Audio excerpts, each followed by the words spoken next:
The people who leave will tell you they stopped believing between the ages of 10 and 17. So before they ever got to university, they had already intellectually checked out, and they did it while they were living with us. And we just probably never even noticed. And so what has to happen is we have to say to ourselves, okay, that's good and bad. It's bad in the sense that it's happening on our watch. It's good in the sense that it's happening on our watch. And we could actually do something about this, because if they're having skeptical questions and they're checking out while they're in our homes, well, we could actually learn how to answer the skeptical questions while they're in our homes. We are taking a hard look at the reasons why students are leaving the church and leaving the faith. We can easily assume this process begins after they graduate high school, but in reality, it is beginning much earlier than that. In this information age, are we preparing students for the skepticisms they will face before they graduate? I'm Jeff Eckart. I'm Jayson Brewer, and this is The Thought Factory. The Thought Factory podcast is brought to you by Never the Same, cultivating students through biblical discipleship and spiritual disciplines using theology, community, and technology. Learn more at neverthesame.org.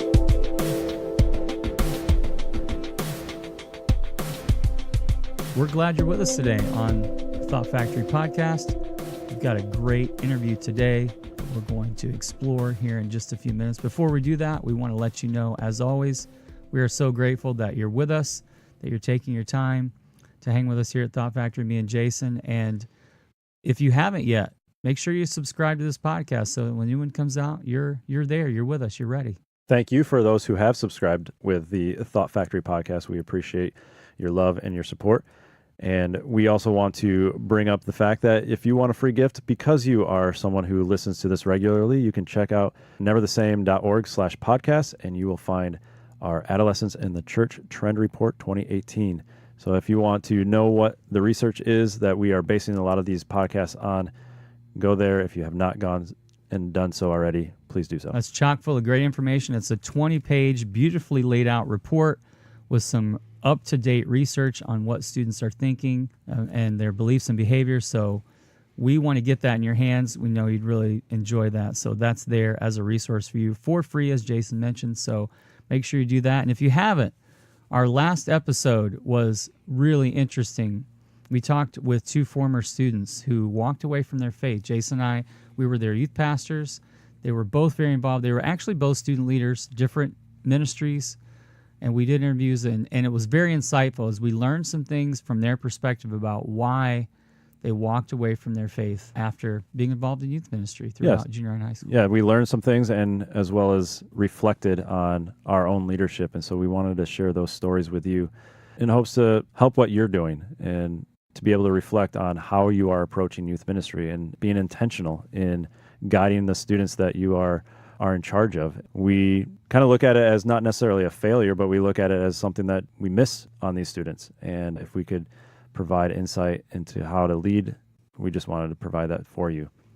And our next episode that's coming up is we're talking with our dear friend, Lindsay Gorbat. We have a discussion about the Bible and youth ministry and where it is currently, where it has been, and where it's going.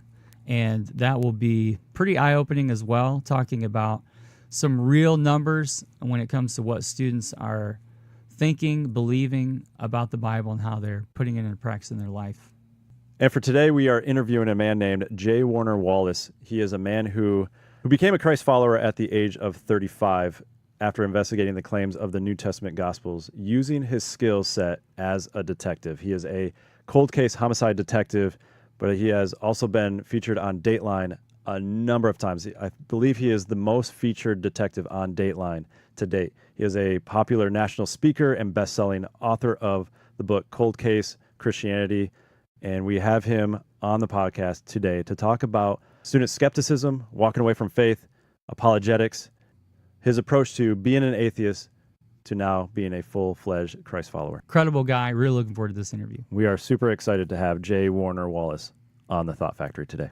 Well, what a privilege to have J. Warner Wallace with us. Talk us through a little bit your background. You became inquisitive about Christianity, I believe, right around age 35 in your 30s. Talk to us about just the process of what that happened. And I'm really curious as you do that, what was your biggest obstacle to overcome faith for you? Yeah, so I wasn't raised in an environment where I knew any Christians. That was probably a big part of it. And the Christians that I did bump into, who were not like part of my family because I didn't have any, were folks that I encountered professionally, either in my law enforcement career. That's usually where it was. And it really kind of broke into two groups. The group of believers who were police officers, and they were very investigative and very evidential in their approach to about everything in their professional life. But when you asked them about Christianity, can you tell me why Christianity is true? Can you tell me why you think the Bible is reliable? Why would you believe in anything supernatural? Why would you believe in miracles, since we don't encounter these at all in our professional work, and we don't look to miraculous causes to explain what happens in crime scenes? Tell me why I should embrace any of that nonsense. And they really didn't have good answers. And I just thought, well, that's just confirmation for me. And the only other group we knew collectively who were Christians were the people we were taking to jail, because most of those people would tell us they were Christians.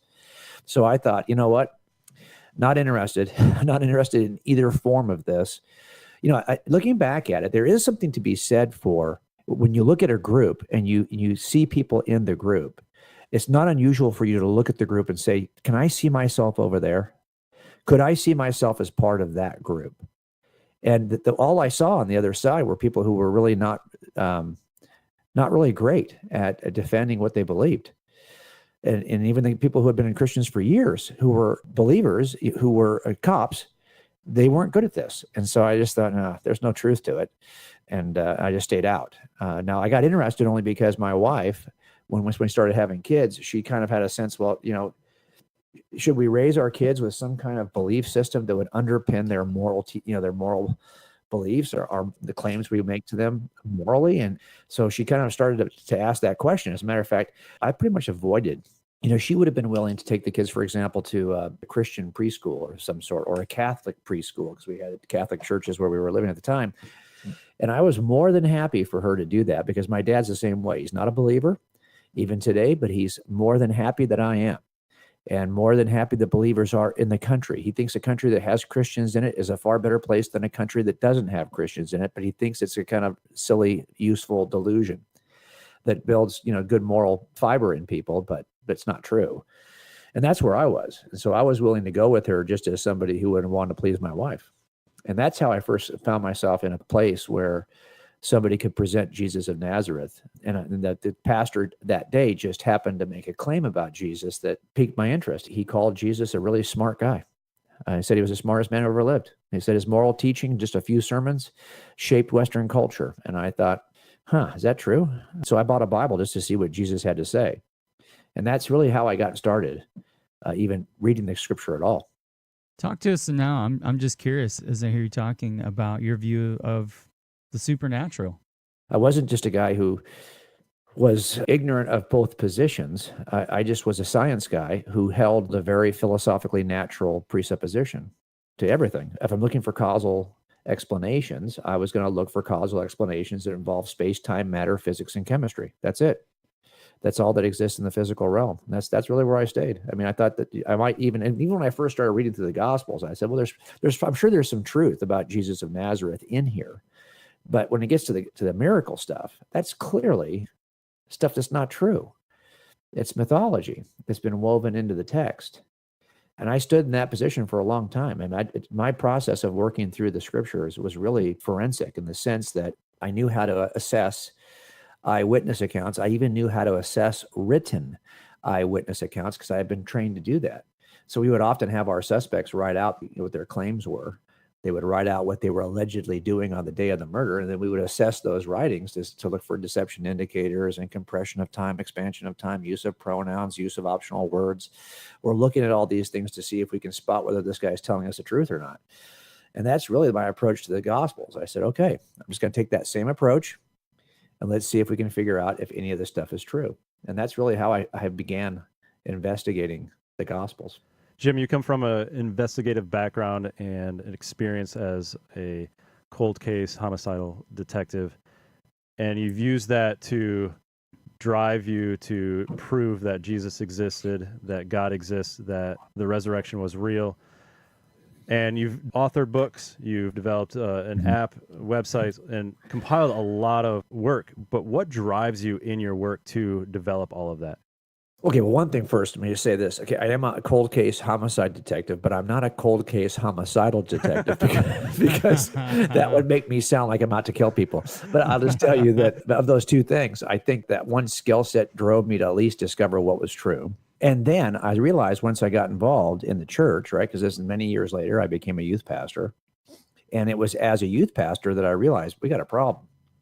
And the problem we have is that we've got large numbers of young people who are walking away from the church.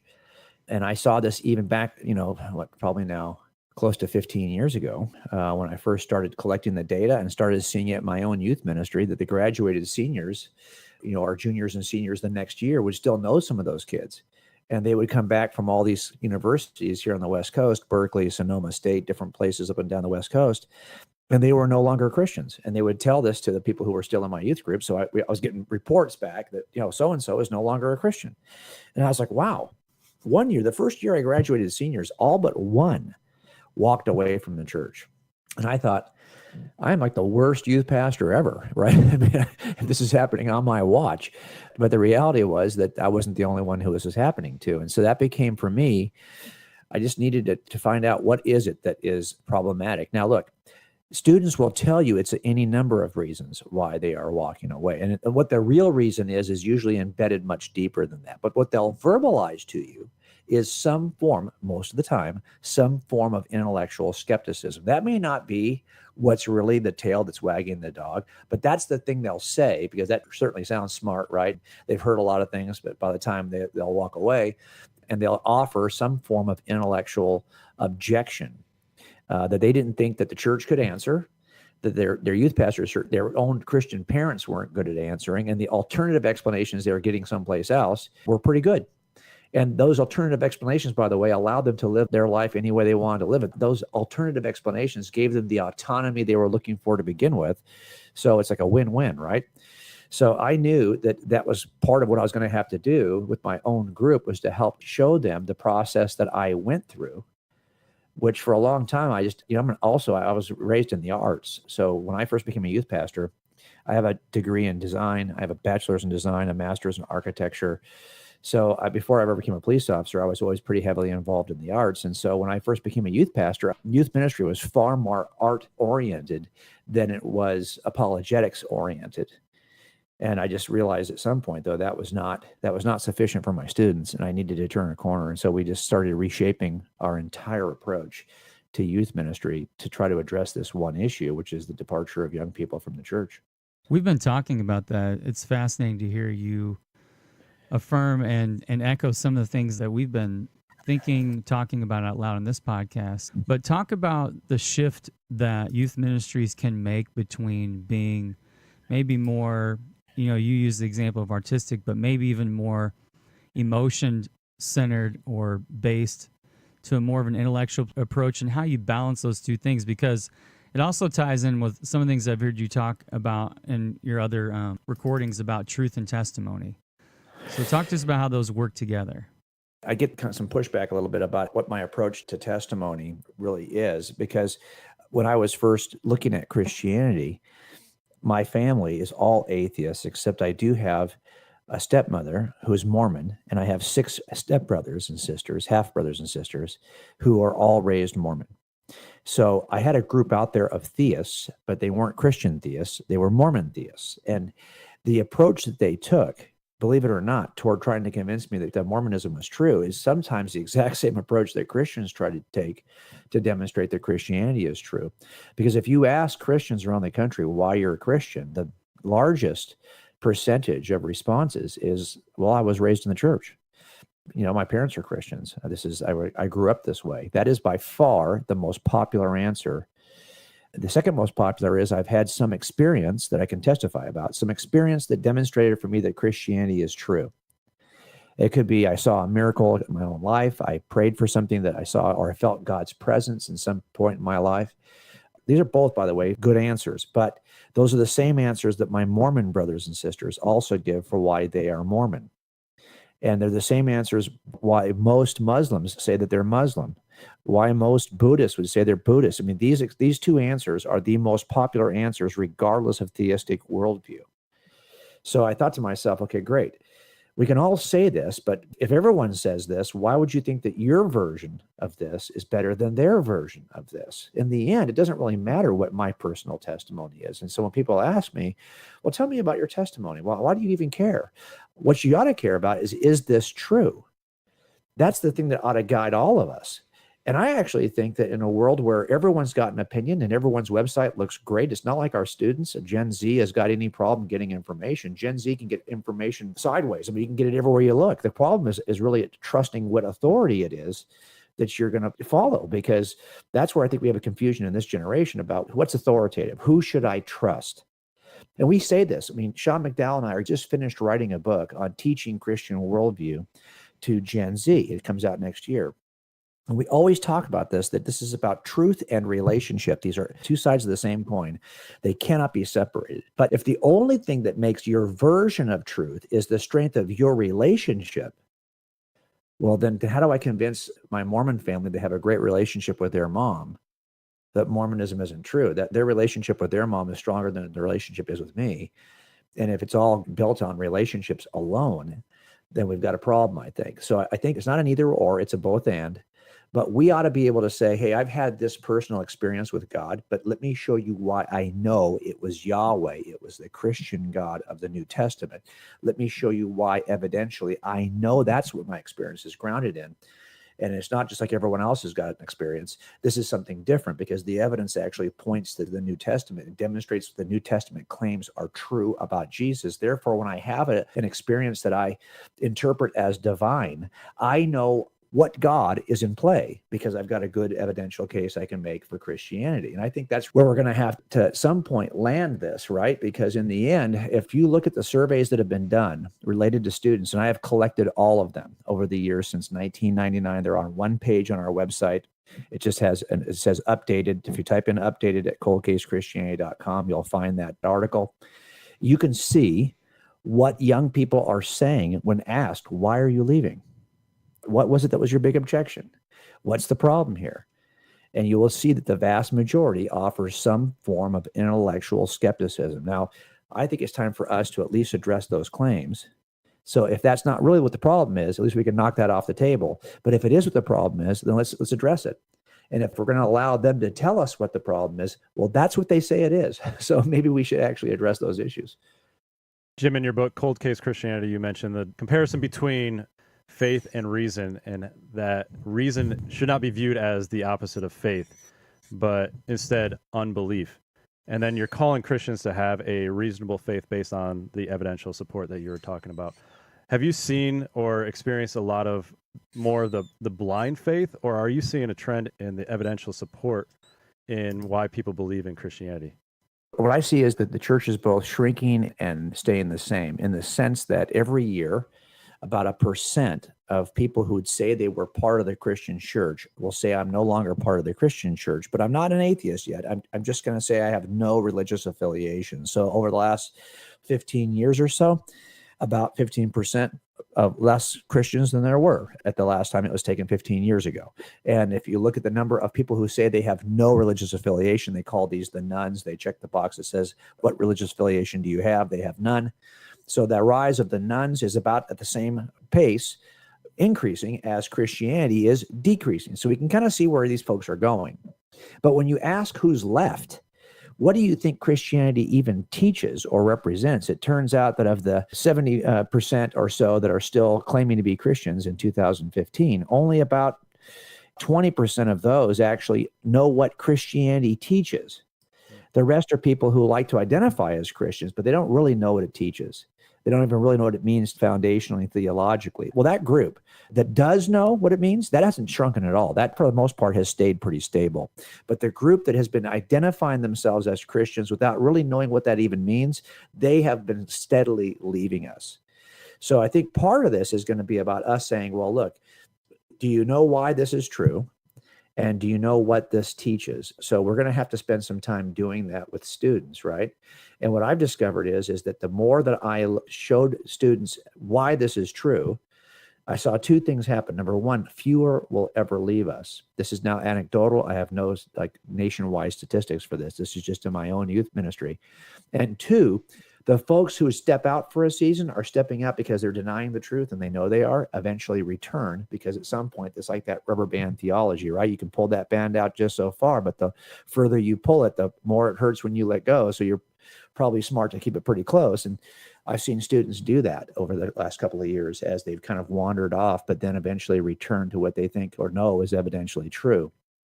So I think there's some value in that as well. But yeah, I think what I see more than anything else in the church is that people are in the right place, but don't know why it's the right place. And so when I say the church, I'm in Los Angeles, right? Los Angeles County. So this is a very different place for the church than, say, Mississippi or Northeast Texas or wherever you might be in the Bible Belt. And what I see when I travel a lot is that, yeah, for the most part, the church still does not know why this is true. And to be honest, they're not even sure they really have a need to know why it's true. I've spent some time really trying to make the case for making the case, because sadly, a lot of churches don't even see a need. We already know it's true. So why do I need to look at all this evidence?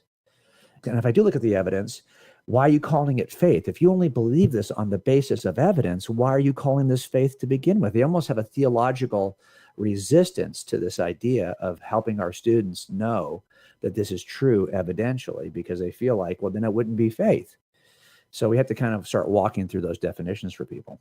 That's where I really see a generation gap in what you're talking about, because I think those of us immersed in working with students on a regular basis understand that it is important to know, because this generation, probably unlike maybe any generation before in our nation's history, are asking the questions already, even when they're in high school.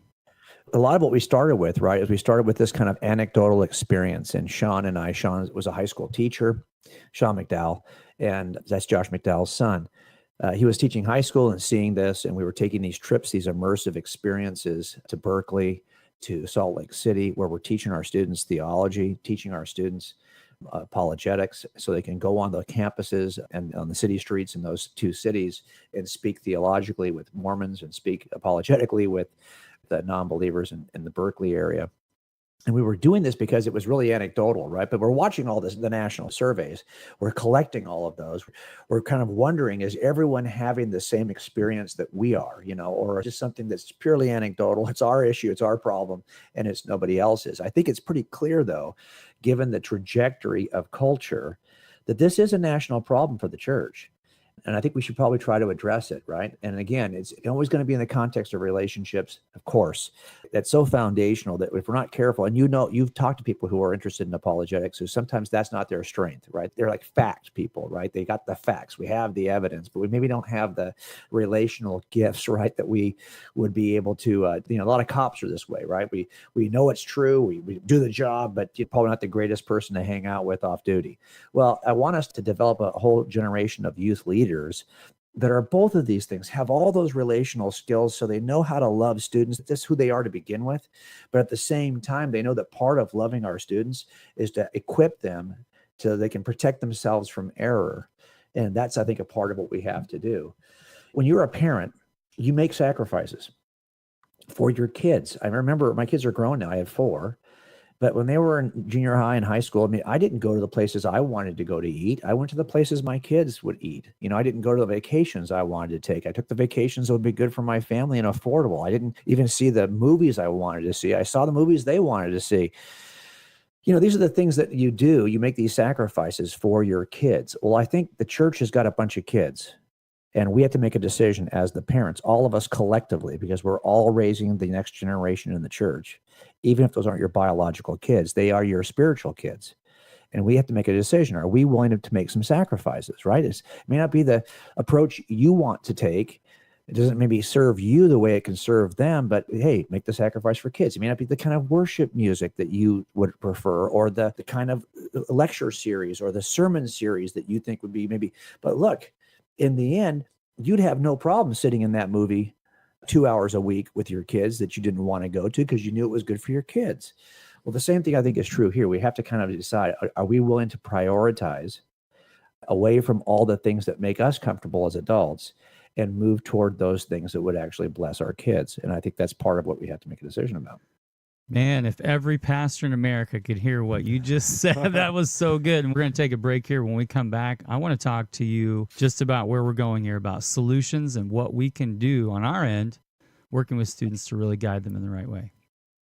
Hey, Dan Seaborn here from Winning at Home. I've had the privilege of being friends with Jeff and Jayson. Jeff, known as youth pastor comrade for many years. Jayson effectively made a difference in my daughter's life. Let me just say something. This thing they've developed, the NTS camps, never the same. I believe that statement's so true. These guys are pouring their heart and soul into make a difference in the lives of teens and effectively in the lives of parents as well.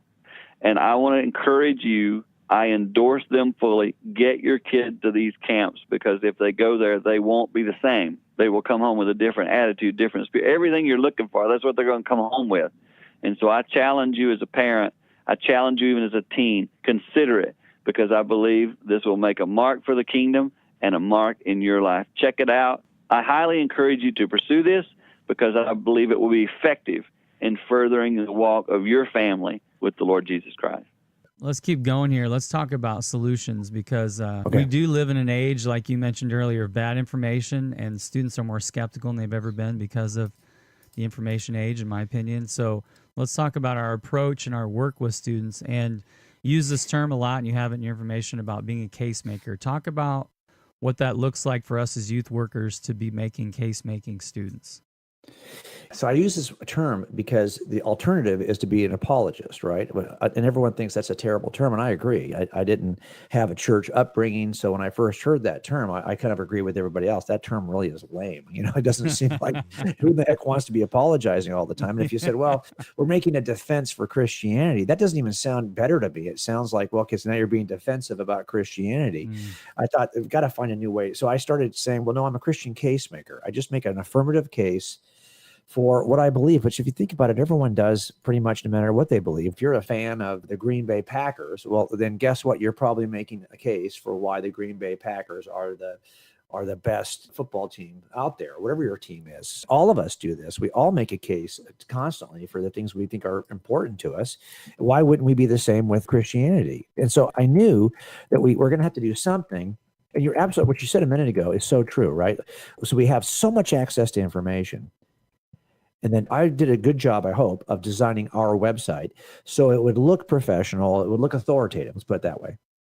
But I'm not the only person who's doing that. Everyone's doing that. Regardless of their worldview, they've got an authoritative-looking website, right? That's just the nature of the generation we're living in. Okay, so how do we then decide which of these authoritative sources is truly authoritative?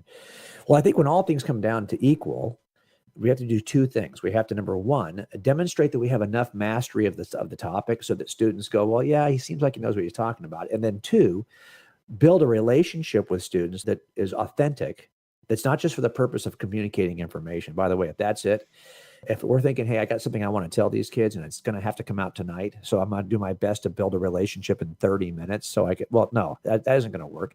I mean, even my own kids, right? They have to know that there's a lot of times when I don't talk about any of this stuff with them, but I'm doing things that I hope demonstrate to them that I care about them, that they are my kids.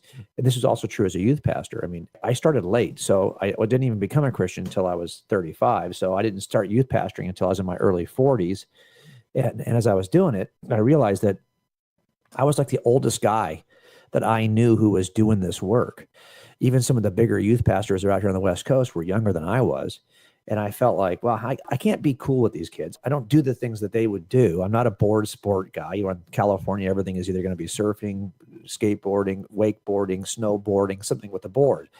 I wasn't any of those things. And I also knew that I didn't want to get injured off duty, because getting injured off duty pays a lot less than getting injured on duty. And I've been a police officer my entire life during this time. So I wasn't about to go out and get injured. So how am I going to bond with these students when I don't do the things that those students do? There's probably people listening to this that feel the same way. They feel like, I can't be that guy because I'm not a cool guy and I don't dress that way and I can't relate that. Either can I. But I'll tell you this, I can be paternal and I can love on these kids like they're my own. That's right. And then if I do that, I learned this working gangs. I worked gangs for 2 years in South Central Los Angeles. And during that time, I was the least gangish guy you could possibly imagine. I had a partner who was a lot younger than me, who was a lot cooler than me, and he could play that part. He could talk the talk, he could walk the walk. That was not me. And so I knew that I had to take a different approach with the gangsters that I was meeting every day on the streets. And so I just said, okay, I'm like Dad. I want to be the guy that when you got a problem and you just need to talk to Dad, I'm that guy. I can come along and give you the advice I would give my own kids, even though you're running into some clique of some gang here in Southern California. I could at least be that guy. And that's the only way in. So I think what has to happen is that we have to love on our students enough so they know who we are and that we care about them. And we have to be knowledgeable enough to be able to answer their questions. The one thing that's the most remarkable about the surveys that I've been collecting over the years is that, the first generation of surveys was our students leaving.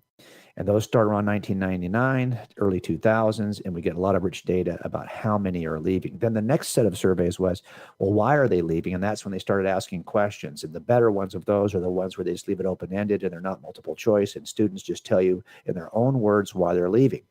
The third generation of surveys has been, about when did you start to check out? Because our assumption has always been it's happening in college. And so we have to kind of prepare kids for college, blah, blah, blah. I definitely have taken that approach in the past. But when those surveys started coming back in the last 3 to 5 years, we realized that, no, this is the people who leave will tell you they stopped believing between the ages of 10 and 17. So before they ever got to university, they had already intellectually checked out. And they did it while they were living with us. And we just probably never even noticed. And so what has to happen is we have to say to ourselves, okay, that's good and bad. It's bad in the sense that it's happening on our watch. It's good in the sense that it's happening on our watch. And we could actually do something about this, because if they're having skeptical questions and they're checking out while they're in our homes, well, we could actually learn how to answer the skeptical questions while they're in our homes. And that might help us address the issue. So a lot of it for me has been, okay, how do we embrace, my kids know I love them, but how do they see me as somebody who knows what I'm talking about when it comes to the Christian worldview, when it comes to why Christianity is true? I think most of us can say we do pretty well at loving on our kids, but we don't always, when it comes down to, well, how do I make a case for this? They'll say, well, Jim, can I buy your book? Really? You want to buy my book? Yeah, I'll sell you a book. Your kids aren't going to read it, especially if they're already in college. This is something we need to be talking about with our kids when they're very young. And I would say as parents, we need to read those books. We need to master that evidence. So when our kids ask us a question, we don't just say, hey, here's a book. We have to be able to answer that question ourselves. We have to be the best apologist, the best case maker that our kids will ever meet, because they're not going to read my book. They're not going to read Sean's books. We know that. But we do know there's work to be done, and it's probably not necessarily with students as much as it is with their parents. I used to think, well, I would rather speak to students than their parents, to be honest with you. But as that's over the time has changed for me, because I realize that so much of this work has to be done by parents, that's an important audience to reach young people. Their parents are really critical to this process. And so I've changed my tune on that. I love speaking to students, and it's so much fun. But it turns out that the most important work that's being done is not by those of us who call ourselves apologists. It's by those parents who have decided to take on this responsibility. So we want to help them. Jeff and I are both former youth pastors as well. And hearing you talk about the time when you were a youth pastor and you felt the same pull of the majority of these students are walking away from their faith. And so what can we do? And we've been asking the same kind of question. We've been interviewing former students that have walked away from the faith and really asking this question, what can we do as youth leaders, as youth pastors to reverse the trend? So I'm asking, how would you describe a youth ministry that is winning in terms of preparing their students in regards to defending their faith and providing the case for Christianity? Okay, I'm going to say something that sounds controversial at first, and this is what we had to shift right away. And I don't know why I didn't do it earlier, because to be honest, I know this as a first responder. I know this truth. I just didn't apply it in my thinking to our youth ministry until much later. But I would tell any youth pastor who's listening to stop teaching. Stop teaching immediately, because it's a waste of time. And we know it's a waste of time because we've got excellent teachers in the church. They've been there all along. Youth pastors are sometimes some of the best teachers in the church, and we still have this problem. So clearly, whatever you've been doing as a great teacher is not having the kind of impact it could. You've got to shift from a teaching model to a training model. That's a completely different idea, but it's got some similar footing. And what it really means is, teaching can just kind of sound like blah, blah. Could you imagine if you had a class with me in algebra and I told you that I'm going to teach you algebra, but I'm never going to test you. So just know that you've all got A's right now. You're going to have A's in this class. So I'm just going to go ahead and teach you, but I'm never going to give you a test. So just relax, just enjoy this.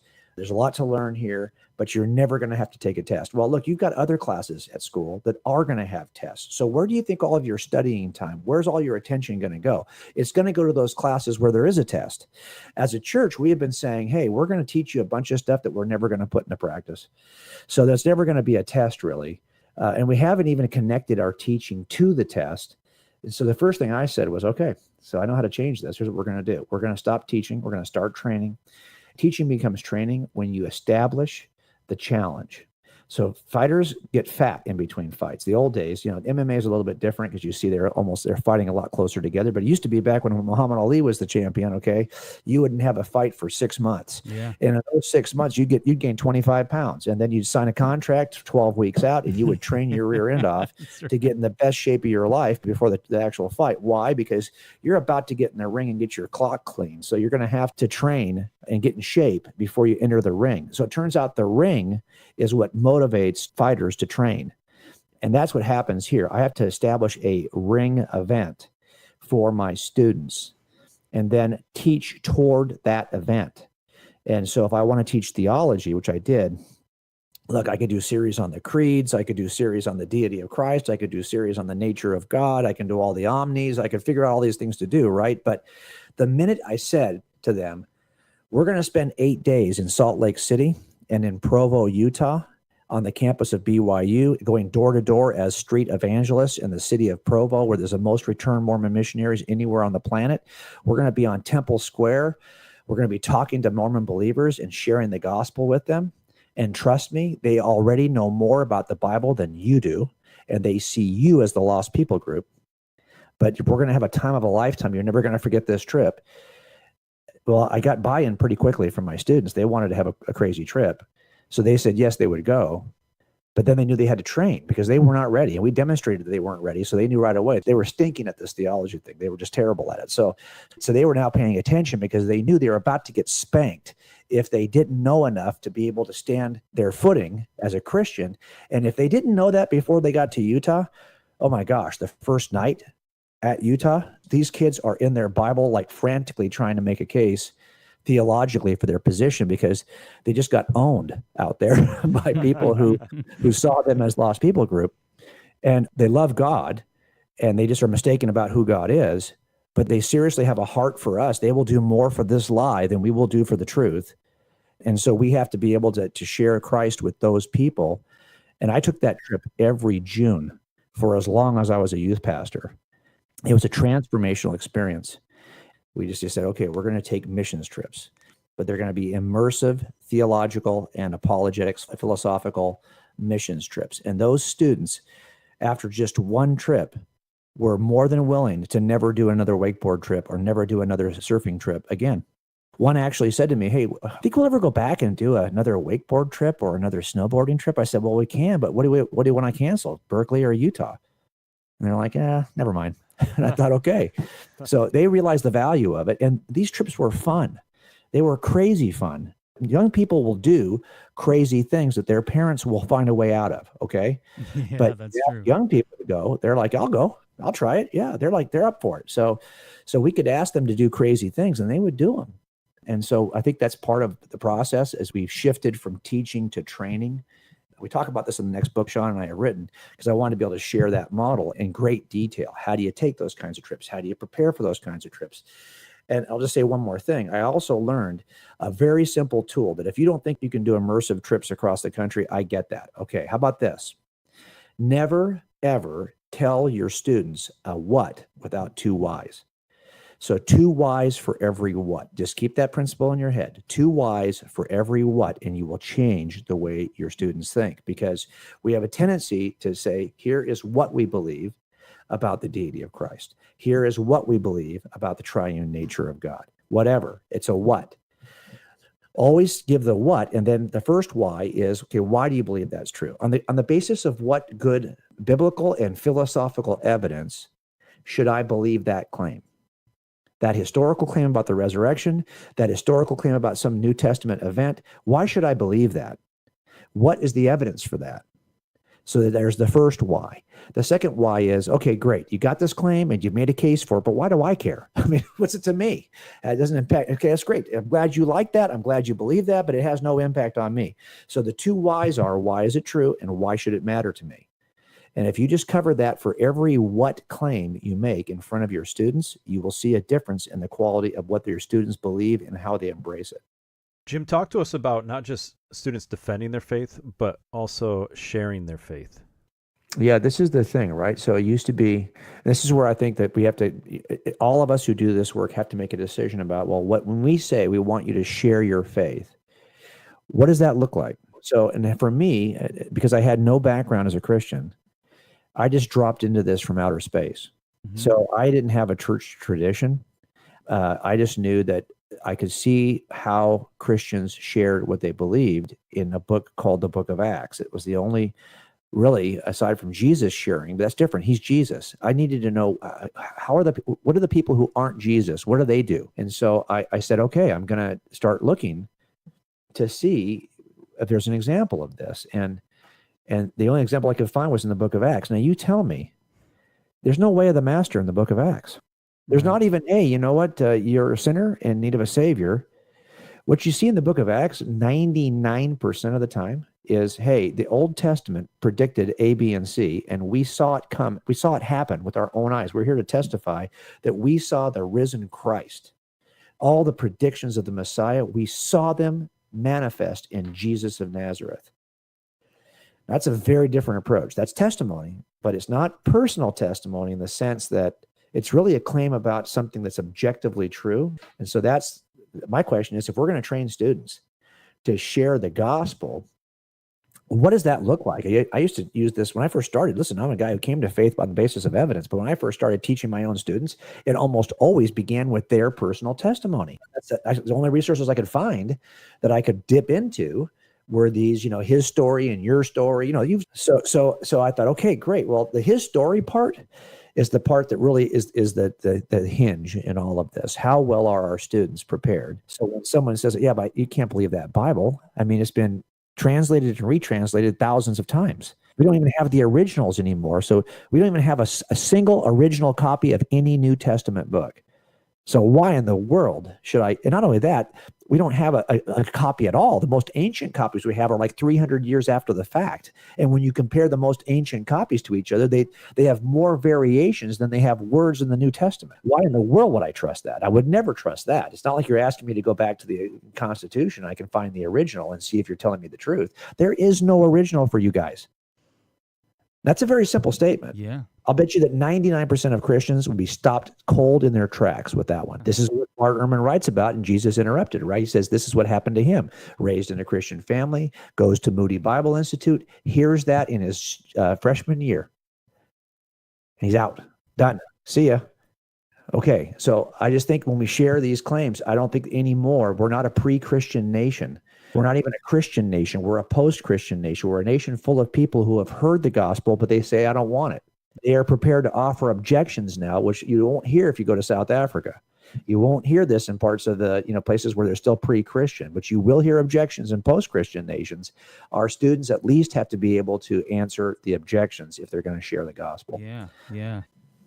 We knew going into this interview, Jayson and I, that we hoped this would be the first of many, and now I'm completely convinced that we want to get you back because your heart for students, your understanding of how they think and how we need to approach it, we just resonate with it so much, and we are so grateful for your time, your ministry. I want to mention to everyone here, if there's anything you want to add, but your website, Cold Case Christianity, as well as your app, there are amazing resources on there. And even for students, we talked about this in a different episode about your app, but the audio with the podcast links, as well as the video, the YouTube links, and all the other articles on your app are great, not only for youth workers, but students. So those are incredible resources, and are very impressive. Anything else you want to say to point anyone to any of your resources?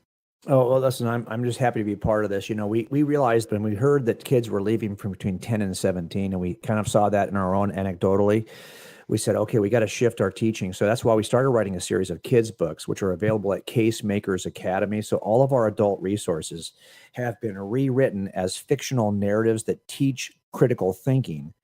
And there's 3 books that are available at casemakersacademy.com. And that's an entire academy with free resources, videos for each chapter, downloadable sheets. I mean, there's so much free content at Case Makers Academy, and it's designed for students 8 to 12 because we knew that we could inoculate students if we got to them before the age of doubt for me or my generation was probably around 18, 19, 20 years of age, because that's where you would first encounter opposing ideas in university. But that is not the age of doubt for Gen Z. They've got that entire world of information at the end of their arm in the glowing rectangle, right? So they can actually access all kinds of information. You'd be amazed at what 8 and 9-year-olds now are asking. I was just at a conference last weekend. An 8-year-old comes up and wants to know who created God. If God is the creation of everything, and everything that has a beginning, the universe is created. Okay, if God created the universe, who created God? Simple question, an easy question, really, to be able to articulate. But her parents couldn't give her the answer to that question, so they brought her to me. At 8 or 9 years old, I'm not sure that this is maybe the first or second generation in which a student that young would have a question like that, because when I was growing up, the only people you could ask were your parents, and you probably weren't even exposed to the question until you were much older. So I think we need to start earlier, and that's why we've tried to kind of target that 8 to 12-year-old range. And so I just suggest if you're listening to this program, you care about your own kids. You probably would say you care about your own kids more than you care about you. Do we care about the kids in our church more than we care about us? If so, I think we'd say, okay, then every ministry, I think every apologetics ministry ought to be geared at young people, because that's who we're trying to reach. Well, Jim, thank you so much for your time. Very good. Thanks so much for having me. Let me know when you post this, and I'll point people to it. Yeah, I'll definitely send you a link. Appreciate it. All right, thanks, guys. Appreciate you. All right. Bye. All right, talk to you soon. All right, bye. The Thought Factory podcast is brought to you by Never the Same, whose vision is to see new generations transformed in Christ to further the kingdom of God. Learn more at neverthesame.org.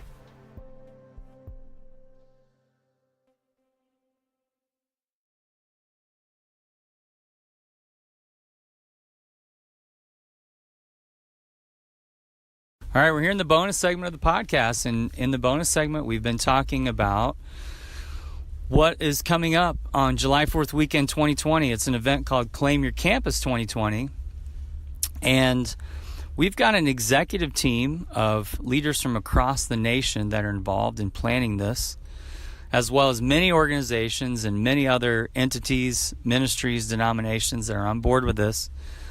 But the other thing that's really cool is I'm sitting here with a high school student named Taylor from Atlanta, Georgia. And Taylor is involved in Claim Your Campus right now, currently in her school. She meets every week for prayer. She is a high-level leader as a high school student. And she's a part of the executive team for this event. So we've got people from 17 all the way up to 70 on our team and everywhere in between that's planning this. So Taylor, talk to us about your perspective. What are you excited about for Claim Your Campus 2020? Wow, there are just so many things that I'm excited about to see come into play. One of the things I'm really excited about is having 100,000 students in the same place, having their perspective change of their school campus. I think that's such a big thing, and them all being together in one place and them seeing that, they're not alone, and they're tens of thousands of other students doing the same thing and wanting the same thing for their schools.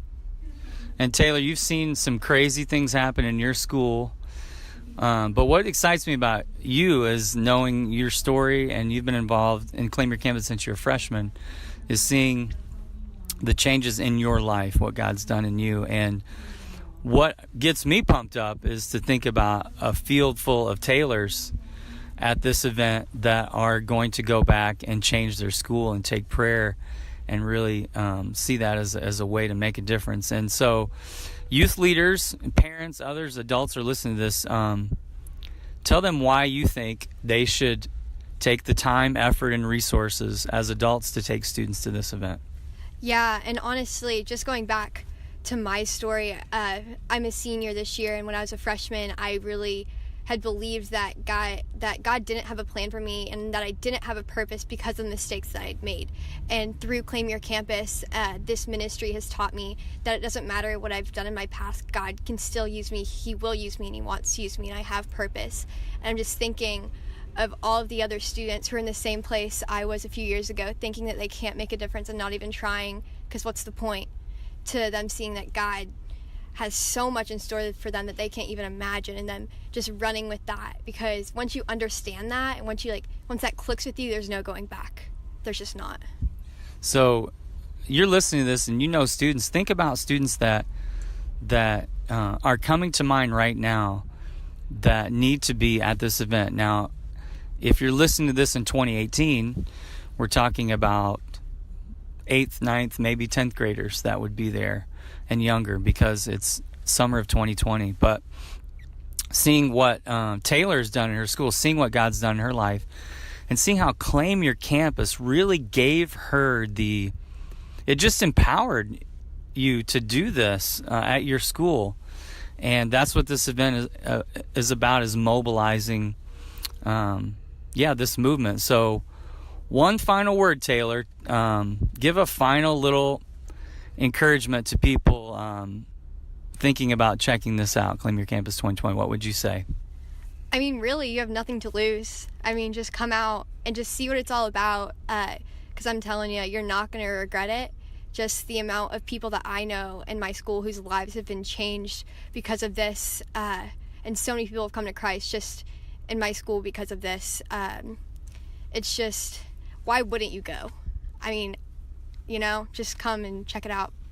So the next step, if you're listening to this and you're interested and you don't know much, maybe you want to know more, if you go on Facebook, go to the Claim Your Campus Advocates. It's a group on Facebook. It's Claim Your Campus Advocates. It's a place where we're connecting, giving up-to-the-date information about what's happening, what you can do to get involved. And it really starts with you choosing a school and becoming an advocate, and that starts with praying for a school. It's simple as that. That's what we're doing. So do that. If you're interested, go to that group, join it, and you can stay in the loop. Thanks for listening.